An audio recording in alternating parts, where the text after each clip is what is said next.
இந்த பூமிக்கு 2 பாதுகாப்பு இருக்கிறது. இந்த 2 பாதுகாப்பும் அகற்றப்பட்டால் இந்த பூமி அழிந்துவிடும்.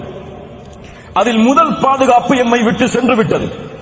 இரண்டாவது பாதுகாப்பு மறுமை வரை தொடர்ந்திருக்கும். யாருக்காவது தெரியுமா? சூரத்துல் அன்ஃபால் 33வது வசனம் விடை சொல்லுகிறது. வமா கான அல்லாஹு லியுஅذிபஹும் வஅன்த ஃபீஹிம். முஹம்மது ரசூலின் சமூகமே, அல்லாஹ்விற்கு நன்றி சொல்லுங்கள். அல்லாஹ் அந்த தூதரை எமக்கு வழிகாட்டுவதற்காக கொடுத்ததற்கு. அல்லாஹ் கூறுகிறான், நபியே, நீங்கள் இந்த பூமியில் இருக்கும் வரை என்னுடைய வேதனையை நான் இந்த பூமியின் மீது இறக்க மாட்டேன். இந்த பூமிக்கு வேதனையிலிருந்து தடுக்கக்கூடிய முதல் தடுப்பு முஹம்மது ரசூலுல்லாஹ் ஸல்லல்லாஹு அலைஹி வஸல்லம்.